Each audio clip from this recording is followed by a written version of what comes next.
सभी का सोच अलग अलग है, सबका कंफर्ट लेवल, सबका जोन एक नहीं है, राइट। किसी को पैसा कमाना मोटिवेट करता है तो किसी को पढ़ाना मोटिवेट कर सकता है, ओके।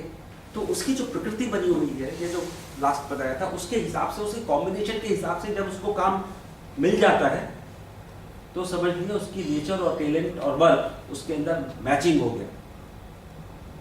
तो माइंड, बॉडी एंड सोल, ये तीन चीज का परफेक्ट मैच हो जाता है, जिसको वो कर्म योग की स्थिति में आ जाता है।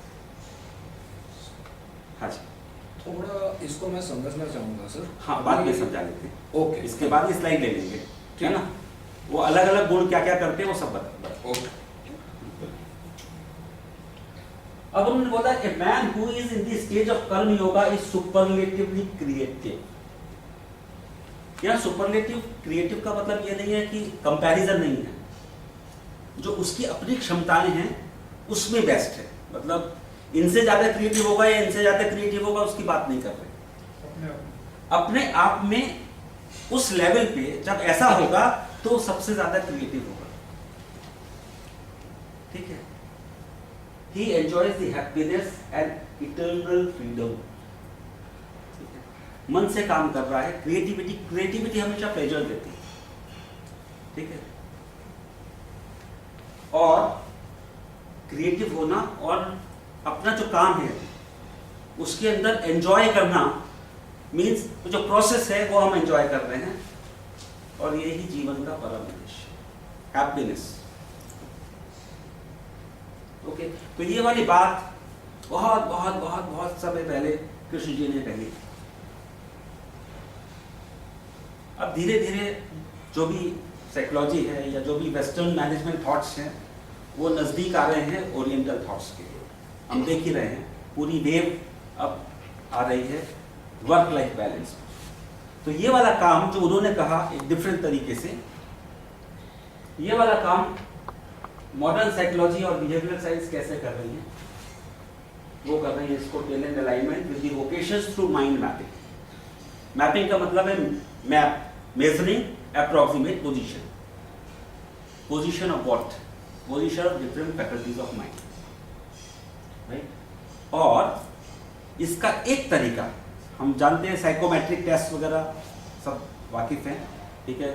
क्वेश्चन आंसर होता है, हम आंसर करते हैं, उसके बाद उसके हिसाब से मैच करते हैं, वो साइकोमेट्रिक टेस्ट। तो साइकोमेट्रिक टेस्ट जब हम करते हैं तो जो आदमी पर टेस्ट होता है वही उसका आंसर देता है, और 4-5 टेस्ट हो जाए तो उसको मालूम होता है किधर स्कोरिंग ज़्यादा होगी, मैनिपुलेट कर लेता है, क्योंकि माइंड कैन डू। तो एक नया मेथड निकला है scientific, which is called DMIT, dermatographic multiple intelligence test. ये क्या चीज़ है? देखिए, डर्मेटोग्राफिक 2 शब्दों से बना है, एक है डर्मिस, एक है ग्राफिक। डर्मिस का मतलब होता है skin, upper skin, and graphics का मतलब है पैटर्न्स। तो ये 1926 में डॉक्टर हरल्ड क्यूमिन्स होते थे, उन्होंने वर्ल्ड में जितनी भी रिसर्चेस हुई थी अलग अलग पॉकेट्स में, फिंगरप्रिंट की जो रिजल्ट, फिंगरप्रिंट्स पे जो वर्क है वो 1823 से उसकी हिस्ट्री मिलती है। डार्विन जिन्होंने एवोल्यूशन का सिद्धांत लिखा, उनके कजिन गैल्टन भी इस पर काम करते थे, ठीक है। तो वो यूनिक होते हैं, कभी बदलते नहीं, ये सारी चीज़ें जो है 1823 से इसके मिलते हैं। बट 1926 में डॉक्टर हरल्ड क्यूमिन्स ने वर्ल्ड में जितनी भी जगह इस पर रिसर्च कर रही थी उसको पूरा कंपाइल किया, उसको एक साइंटिफिक तरीके से रखा, और उन्होंने एक बुक लिखी है, थीसिस लिखी, which is fingerprint, palm and sole. और ये बुक बाइबल बनी इस साइंस की, डर्मेटोग्राफिक्स। अब हम वहां एक शब्द है मल्टीपल इंटेलिजेंस। 1983 में डॉक्टर होवर्ड गार्डनर, ये हार्वर्ड यूनिवर्सिटी के रिसर्चर थे, इन्होंने एक बुक लिखी फ्रेम्स ऑफ माइंड, जिसको नोबेल प्राइज मिला। इस बुक के अंदर उन्होंने क्या पाया कि टोटल मिला के 7 तरीके की बुद्धियां होती हैं। जो हम नॉर्मल स्कूलों में जानते हैं IQ, वो मैथमेटिकल, लॉजिकल और लिंग्विस्टिक वाला ही पार्ट होता है, लेकिन हमारे ब्रेन के अंदर 7 तरीके की और बुद्धियां होती हैं। और उसके बाद दूसरे 10 साल के अंदर 2 तरह की और आइडेंटिफाई हुई, तो टोटल आज की तारीख में 9 तरह की डिफरेंट इंटेलिजेंस होती है। अब मुद्दे की बात क्या है, वो बोलते हैं different intelligence support different types of abilities to understand, learn and execute different type of jobs. ये इंपॉर्टेंट चीज है, ठीक है। हर बुद्धि हर काम को सपोर्ट नहीं करती। Different intelligences support different type of abilities to understand, learn and execution. तो लाइफ के अंदर हम करते क्या है जिंदगी भर, है ना? जो हमारा एक चार्ट है, हम बोलते हैं कि भाई लाइफ का फर्स्ट फेज होता है ब्रह्मचर्य, वो सीखने वाला पार्ट हो गया। लाइफ का दूसरा फेज होता है गृहस्थ, वो एग्जीक्यूशन वाला पार्ट हो गया। लाइफ का तीसरा फेज होता है वानप्रस्थ, वो वाला फेज हो गया जबकि हम सिखाते हैं लेकिन अपने सुपरविजन में रखते हैं। और लाइफ का चौथा फेज है संन्यास, जब हम डेलीगेट कर देते हैं। तो it is learning, executing, training, delegating completely. तो ये वाली जो साइकिल है वो ग्रॉस लाइफ की साइकिल भी है, और हर मोमेंट पे ये साइकिल किसी ना किसी चीज तरीके से चली रही है।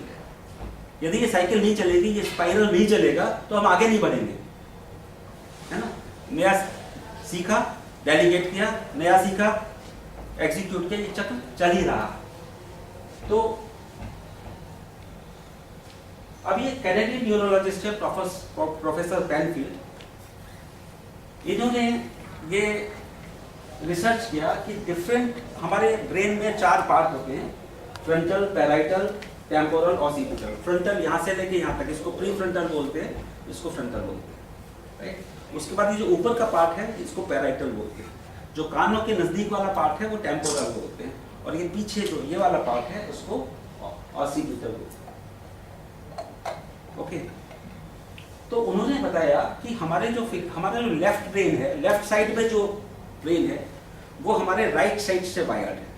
मतलब राइट, लेफ्ट में कुछ होगा तो राइट में तकलीफ आएगी, पैरालिसिस वगैरह होती है, ये होती है, हमेशा ऐसे जाता है। और इसी तरीके से हमारा राइट साइड में जो ब्रेन है वो लेफ्ट से वायर्ड है, और उसमें जो डिफरेंट पार्ट्स हैं वो इस तरीके से वायर्ड है। जो हमारा अंगूठा है वो प्री फ्रंटल से वायर्ड है, हमारी जो इंडेक्स फिंगर है वो हमारे फ्रंटल से वायर्ड है, हमारी जो ये मिडिल फिंगर है वो हमारे पैरिटल के साथ वायर्ड है, हमारा जो रिंग फिंगर है वो टेम्पोरल से, और लिटिल फिंगर, स्मॉल फिंगर हमारे ऑसिपिटल से वायर्ड है, ओके। और इसमें जो पैटर्न्स होते हैं वो पैटर्न्स, हमारा जो माइंड है, हमारा जो ब्रेन है, इट्स ए पावर हाउस। उसमें हर सेल से बहुत सारी इलेक्ट्रिकल एक्टिविटीज चल रही है बहुत तेजी से, एक एक सेल 10-10 इलेक्ट्रिकल एक्टिविटी चल रही है। और ये जो इलेक्ट्रिकल एक्टिविटी है उसके कुछ ग्रॉस पैटर्न्स देखे गए। तो वो जो ग्रॉस पैटर्न है, कुछ इंटेलिजेंस प्रोड्यूस करते हैं, कुछ बिहेवियर प्रोड्यूस करते हैं, कुछ लाइकिंग प्रोड्यूस करते हैं, कुछ लर्निंग कैपेबिलिटी प्रोड्यूस करते हैं। ये जो ग्रॉस पैटर्न इधर जो चल रहे हैं वो ग्रॉस पैटर्न डिफरेंट, फिर उनके जो फाइनल पार्ट है वो उसके सब डिविजन्स हो गए। तो पेनफील्ड ने ये पूरा का पूरा रिसर्च करके बताया। अब सबसे बड़ी बात यह है कि आईक्यू को जानने का तो साइकोमेट्रिक तरीके थे। मैं 1983 पे गो बैक टू 1983, और जो ये रिसर्च हुई कि भाई 9 तरीके की इंटेलिजेंस हैं, तो साइंटिफिक चैलेंज ये आया कि ये 9 तरीके की इंटेलिजेंस को मालूम कैसे करें, ओके। तो डॉक्टर शेन ई माओ ने 1985 में सोचा कि लेट अस सी कि डर्मेटोग्राफिक से कुछ मिलता है क्या, और उन्होंने इस पर रिसर्च करना चालू कर दिया। और ये रिसर्च करना चालू ही किया था, एक बहुत बढ़िया घटना हुई, और वो ये है कि 1986 में डॉक्टर रीता लेवी, ये भी ब्रेन पर रिसर्च कर रही थी, है ना, सेल्स की ग्रोथ पर रिसर्च कर रही थी। इन्होंने पाया कि जो नर्व ग्रोथ फैक्टर है उसका जो डेवलपमेंट है वो एपिडर्मल ग्रोथ फैक्टर से रिलेशनशिप रखता है। उन्होंने शी एस्टैब्लिश्ड ए रिलेशनशिप। तो अब ये वाला जो रास्ता है ना, एक वो कंफर्म हो गया कि इस पर तो कुछ ना कुछ मिलेगा ही। इस वाली रिसर्च को भी नोबेल प्राइज मिला। अब जितने भी वर्ल्ड के साइंटिस्ट थे, एक बॉडी है international behavioural and medical biometric society. तो साइंटिस्ट अलग अलग कंट्रीज में अलग अलग साइंटिस्ट इस वाले सब्जेक्ट पर बायोमेट्रिक्स पर काम करने लगे और करीब 7,000 रिसर्च 1985 से लेके 2004 तक 7,000 रिसर्च पेपर्स पब्लिश हुए एंड अल्टीमेटली दे फाउंड कि जो बायोमेट्रिक्स से जो रिजल्ट आते हैं दे आर मोर देन 90%।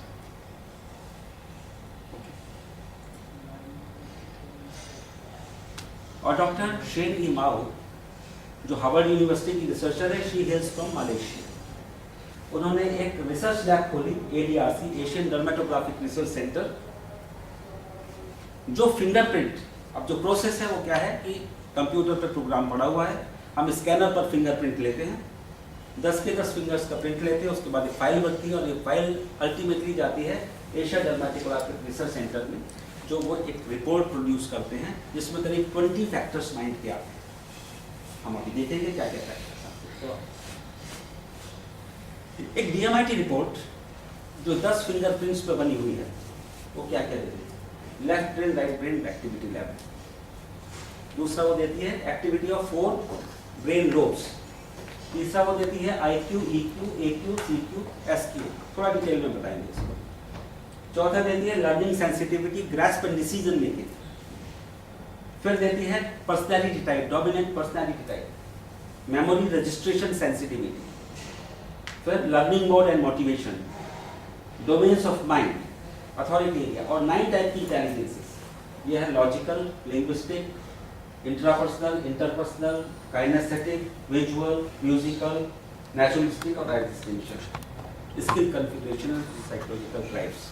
तो ये एक एक दो लाइन में अलग अलग इनका मतलब क्या होता है, लेट्स सी। देखिए लेफ्ट ब्रेन और right brain. Left brain analytical brain, जब हम आपसे बातचीत करते हैं आपस में तो हमारा दिमाग जो लॉजिक करता है, एक विनिंग एप्टीट्यूड रखता है या साइंस की कोई बात करता है, ये वाला पार्ट लेफ्ट ब्रेन में प्रोसेस होता है। और जो क्रिएटिव वाला पार्ट है, ठीक है, म्यूजिक है, आर्ट है, ये वाला जो पार्ट है या पिक्चर्स को स्टोर करने वाला जो पार्ट है, ये राइट ब्रेन में होता है।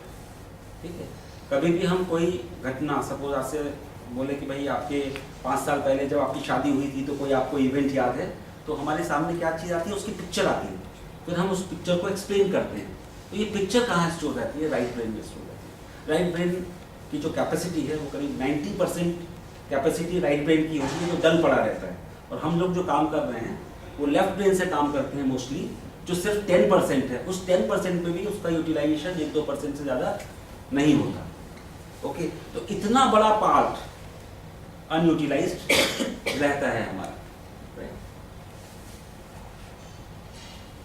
अब ये जो हमने फिंगर्स की बात की थी, जो थंब है, प्रीफ्रंटल लोब, ये वाला जो पार्ट है वो प्लानिंग और रीजनिंग वाला प्रोसेसिंग करता है।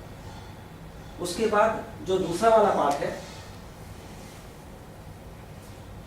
इंडेक्स फिंगर, ये प्राइमरी मोटर कंट्रोल करता है। हमारे यहाँ बीच में एक मोटर रहती है जिससे हमारी टंग घूम रही है, हाथ पैर घूम रहे हैं, सारे के सारे मोटर, सारे मूवमेंट एक मोटर कंट्रोल करती है, जो फ्रंटल के नीचे की साइड में रहती है, प्रैक्टिकली इधर सेंटर में, उसको कंट्रोल करता है। अभी किसी का होता है ना कि वो खेल खेलता है तो वो एकदम उसका मूवमेंट कोऑर्डिनेट नहीं होता, वो इधर उधर जाता है, तो वो मोटर कंट्रोल की प्रॉब्लम है ना। तीसरा वाला पार्ट है मिडिल फिंगर, ये सेंसरी कोऑर्डिनेशन करती है। अभी अचानक यहाँ पे खड़े हुए हैं और बाहर से कोई धमाका हो, ओके, तो सेंस किसने किया? कान ने किया। ओके, और कोऑर्डिनेट किसके साथ किया? मोटर के साथ, यहाँ से बाहर दौड़ो, देखो क्या हुआ। तो सेंसरी कोऑर्डिनेशन वाला जो पार्ट है वो पैराइटल लोब का पार्ट है। उसके बाद ऑडिटरी फंक्शंस, जो हम सुनते हैं, वॉइस रिकॉग्नाइज करते हैं, ये सारा काम जो है वो होता है टेम्पोरल लोब में। और जो विजुअल फंक्शन से हम कलर्स आइडेंटिफाई कर रहे हैं, स्पेस हमें मालूम कर रही है कितनी दूर है, अंदाज से हम बोल देते हैं कि वो बिल्डिंग जो है ना, वो अनमोल प्लाजा कितना दूर है, यहाँ से लगभग 1 किलोमीटर दूर हुआ। जो ये डिस्टेंस का सेंस है, हम ड्राइव करते हैं हमेशा हम डिस्टेंस का सेंस रखते हैं, सामने से व्हीकल आ रही है और हम अपनी व्हीकल काट के साफ सुथरी ले जाते हैं, तो कोई कंप्यूटर में कोई कैलकुलेशन नहीं चल रहा है ना। वो जो स्पाशियल रिलेशनशिप बोलते हैं उसको, हर बंदा स्पाशियल रिलेशनशिप रखता है। तो ये सारा का सारा जो प्रोसेसिंग चल रहा है वो कहाँ चल रहा है, ऑसिपिटल में। तो जी एक रिपोर्ट है DMIT, ये बताती है कि आपका कौन सा रीजन की कितनी स्ट्रेंथ है, कौन से रीजन स्ट्रांग है, और जो रीजन स्ट्रांग है उससे जो रिलेटेड एक्टिविटीज है वो आप बेटर कर पाएंगे नेचुरली। उसके बाद हमने फैक्टर्स बोले थे IQ क्या करता है, प्रॉब्लम सॉल्विंग, न्यूमेरिकल और लिंग्विस्टिक एबिलिटी IQ करता है। दूसरा EQ, sensitivity reaction to stimuli, किसी को कोई खुशी मिलती है तो बहुत ज्यादा उछलता है, कोई अपना ठीक है कूल रहता है, ठीक है। किसी का कुछ खो जाए जरा सा भी उसको बहुत रिएक्ट करता है, कोई बोलता है इट्स ओके।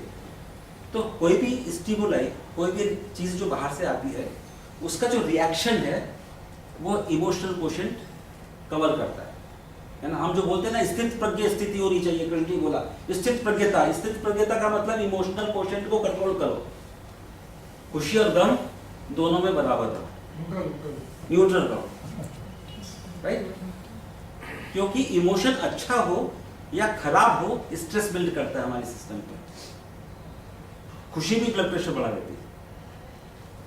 तीसरा है AQ, tolerance to adversity and capability, चाहे वो फिजिकल एडवर्सिटी हो, लोग एडवेंचर स्पोर्ट करते हैं, माउंट एवरेस्ट पर चढ़ते हैं, तो क्या है मुसीबत बोल लेते हैं लेकिन मजा आता है, ये एडवर्सिटी का पार्ट है, ठीक है।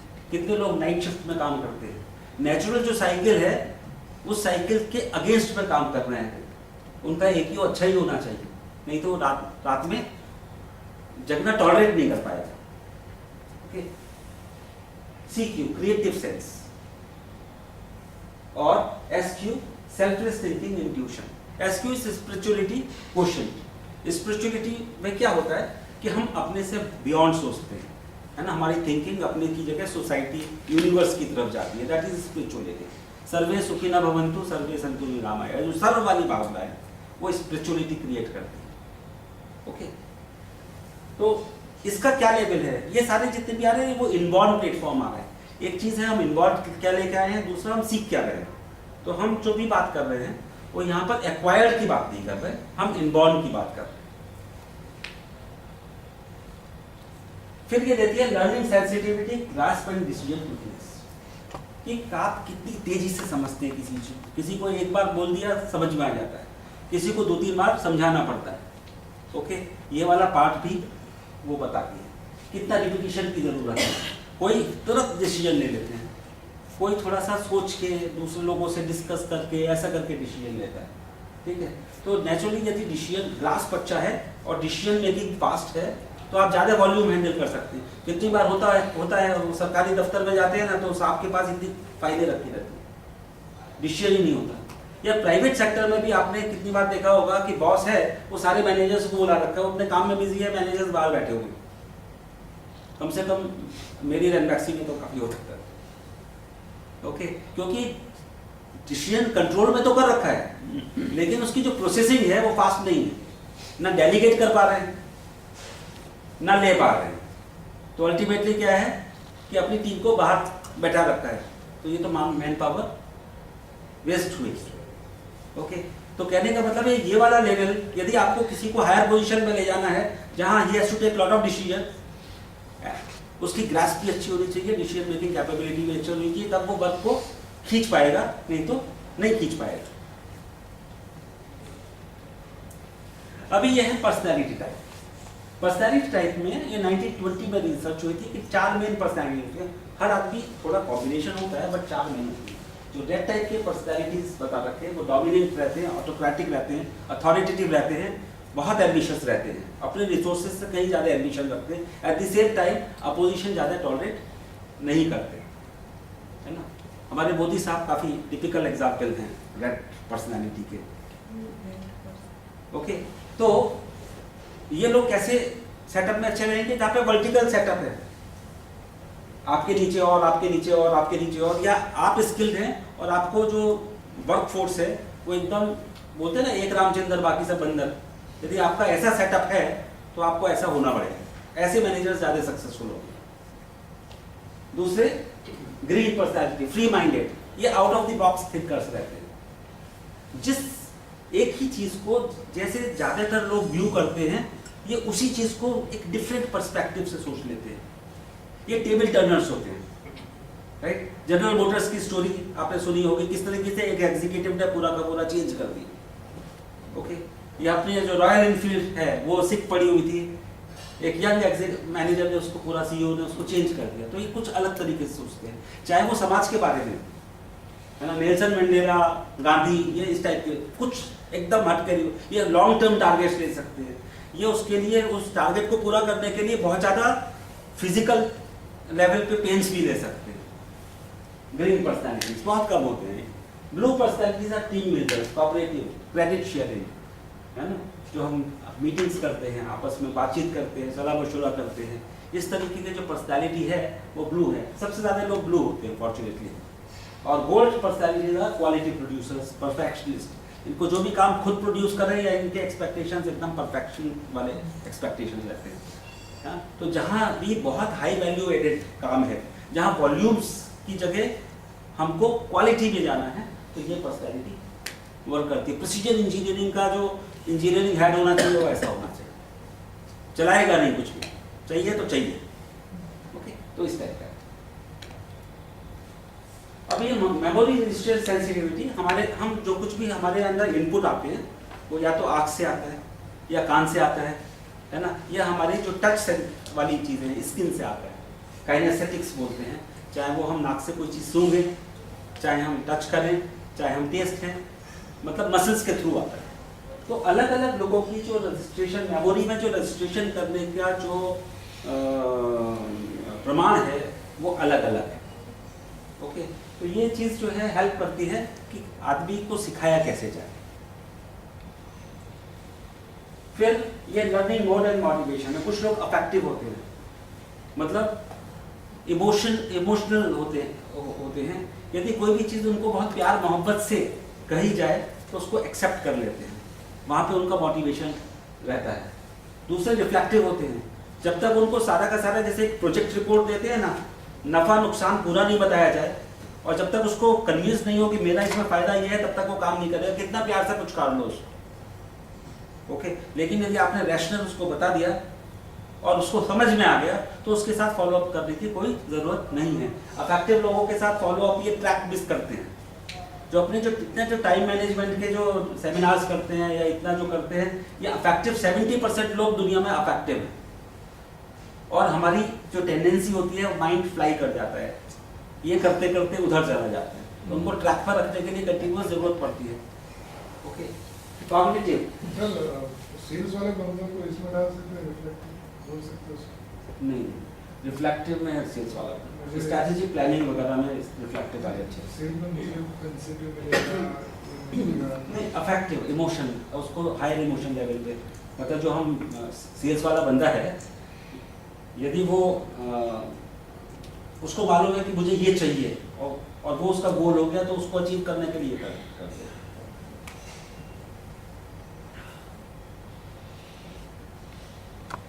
ठीक है, और एट द सेम टाइम वो डिप्रेस भी उतना ही ज़्यादा होगा, उसको हमेशा मोटिवेशन लेवल पे रखना, पॉजिटिव मोटिवेशन ट्रैक पर रखना पड़ेगा। जो हमारी इंसेंटिव्स वगैरह मिलती हैं, ये मिलती हैं, वो उसी को हुक करने के लिए अफेक्टिव। ये अवार्ड ओरिएंटेड नहीं होता रिफ्लेक्टिव, ये प्रोसेस ओरिएंटेड होता है। मुझे ठीक लग रही है तो मैं करूँगा, वो अवार्ड ओरिएंटेड होता है। कॉग्निटिव लोग जो है they do out of pleasure of creating something. उन्हें ये फील होना चाहिए कि मैंने कुछ नया क्रिएट किया उस। और जो क्रिटिकल हैं, इनका मोटिवेशन क्या होता है? Challenge of feeling deficiency.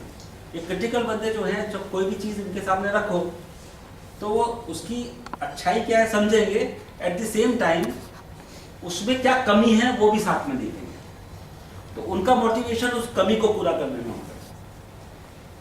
किसी बंदे ने सोचा होगा कि भाई टेलीफोन के लिए हमेशा वो घर पे मेरे जो है वो कम्युनिकेशन मिस हो जाती है, मैं बाहर रहता हूँ तो फ़ोन मिस हो जाता है। किसी ने ऐसा सोचा होगा कि ये फ़ोन जेब में लेके क्यों नहीं घूम सकते। पहले उसने मोबिलिटी सोची होगी कि हर बार उठ के ड्राइंग रूम में क्यों जाओ, या रात में सोते हुए बेडरूम में क्यों नहीं हो सकता। फिर उसने और आगे पे सोचा होगा। तो ये जो क्रिटिकल थिंकर जब रिसर्च वाला एप्टीट्यूड रखता है तो कुछ एकदम कुछ अलग ही चीज क्रिएट हो जाती है। ठीक है, तो जहां पर आपको अपनी प्रोडक्ट के अंदर खामियां निकालनी हो, वहां पे ये क्रिटिकल वाला घुस जाए तो ये अपने आप ढूंढ ढूंढ के खोज के निकालेगा। ओके, और फिर आप उसको चैलेंज दीजिए, करके बताओ। एक छोटा सा एग्जांपल, बच्चे जो है ना उसको जैसे मम्मियाँ दूध पिलाती हैं, ये पिलाती हैं, तो वो इधर उधर खेल रहा है, ये कर रहा है, वो कर रहा है। जैसे उसको बोला तुझे तो दूध पीना आते ही नहीं, या ये आया ना तेरा फ्रेंड, मैं इसको पिला दूंगी, कैसे दौड़ के आता है। ये उसका वो क्रिटिकल वाला पार्ट काम करता है। थ्रो दी चैलेंज, तुझे काम नहीं करना, तुझे दूध पीना नहीं आता, तुझे ये करना नहीं आता, वो इमीडिएटली बोलेगा नो यू आर रॉन्ग। अभी आता है डोमेन्स ऑफ माइंड। डोमेन का मतलब होता है डोमेन, अथॉरिटी। लर्निंग के लिए अथॉरिटी किस एरिया से आती है? तो जो एकेडमिक लर्निंग वाले होते हैं वो बुक्स है, जर्नल्स है, ये सब देखते हैं। अब इंटरनेट आ गया, बट वो देखते हैं कि जो डॉक्यूमेंटेड पार्ट है उससे नॉलेज लेने की कोशिश करते हैं। जो क्रिएटिव वाले हैं वो चलो करके देखते हैं, ये कहाँ हो रहा है ये काम, चलो देख लेते हैं। और जो एक्स्ट्रा करिकुलर वाले हैं ये हर चीज को पता, एक बार उसके दिमाग में प्रॉब्लम आई तो वो सॉल्यूशन हर जगह ढूंढ रहा रहेगा। हो सकता है कारपेंटर की दुकान में वो लेद का कोई उसको इंस्पिरेशन आ जाए। Okay, they are continuous learners. अभी कई ग्रुप्स होते हैं जिसके अंदर प्रोजेक्ट वगैरह के लिए वो कुछ कंसल्टेंट रखते हैं, मतलब अपने जो सीनियर लोग हैं उनको बाद में, खासतौर बिरला में तो ऐसा बहुत होता है, जिस समय आदमी CEO लेवल पे आ गया उसके बाद वो उसको कंसल्टेंट की तरीके रखते हैं। उनका काम क्या है कि वर्ल्ड में जिस इंडस्ट्री में जाना है उस इंडस्ट्री में सेमिनार अटेंड करते हैं, ये करते हैं, कहीं पर इंडस्ट्री की विजिट है तो वो हो रही है, तो आदमी घूमते घूमते पिकअप कर लेता है कि मेरे यहाँ क्या होना चाहिए। और प्लांट की विजिट कई लोग अलाउ नहीं करते, राइट? ये ऐसा कोई आदमी यदि प्लांट से वॉक थ्रू हुआ तो उसको अपनी प्रॉब्लम सॉल्व करने के सारे तरीके निकाल लेगा, राइट? इसलिए बहुत सारे लोग प्लांट की विजिट अलाउ नहीं करते, एंड इट डजंट मैटर कि वो टेक्निकल है या नहीं। ओके, फिर इनवॉल्वेबिलिटीज है ना, कुछ लोगों में क्रिएटिव पार्ट ज्यादा होता है, प्लानिंग का पार्ट किसी में ज्यादा होता है ना, किसी में एक्सप्लेन करने का पार्ट है ना, बच्चे लोग स्टोरी सुनाते हैं, वार्ता सुनाते हैं, वो वाला पार्ट, कोई इमेजिनेटिव, एनालिटिकल, किसी का एग्जीक्यूट करने का, साहब बताओ क्या काम है, उसको काम नया, उससे बोलो काम क्या करना चाहिए, कुछ प्लान करो, वो नहीं कर पाएगा। लेकिन आपने प्लान करके बताया, साहब आप काम बोलो कर देंगे, एग्जीक्यूशन वाला पार्ट स्ट्रॉन्ग। ओके, कुछ आर्टिस्टिक होते हैं, लिसनिंग, ऑब्जर्वेशन, है ना। इवन कुछ लोग अपनी टेबल बड़ी क्लीन रखते हैं, जो भी फाइल्स होगा ये होगा, प्रॉपर्ली फाइल होगा ये होगा, ये आर्टिस्टिक सेंस, ये बड़ा इंपॉर्टेंट पार्ट है। साइकोलॉजिकल ड्राइव, कुछ लोग की ड्राइव एंटरप्रेन्योर टाइप की होती है, उनको रिस्क लेना पसंद है, अपनी रिस्पॉन्सिबिलिटी पे काम करना पसंद है। जितने भी लोग बिजनेस करते हैं अपने, वो एंटरप्रेन्योर स्किल रखते हैं, मैनेजर्स भी हो सकते हैं, किसी भी लेवल पे हो सकते हैं, लेकिन कहने का मतलब ये है इट्स बाय रिस्पॉन्सिबिलिटी। और कुछ लोग मैनेजर टाइप होते हैं, जो ऑपरेशन चल रहा है उस ऑपरेशन को वो बहुत अच्छी तरीके से कर सकते हैं। ये जो आईएसओ का पूरा सिस्टम बना है वो प्रोसेस कंट्रोल, ये मैनेजरियल टाइप के लिए बना है कि हर चीज आपने डिफाइन कर दी, पूरी प्रोसेस डिफाइन कर दी, डॉक्यूमेंट कर दी, तो आप डिसीजन डिपेंडेंट नहीं रहे, है ना। ऑटो मोड में आ गए, सबको मालूम है क्या करना है। तो जिस आदमी ने ये सिस्टम बनाया होगा, आईएसओ का डिजाइन किया होगा, वो हार्डकोर सेकंड टाइप का आदमी होगा। He must be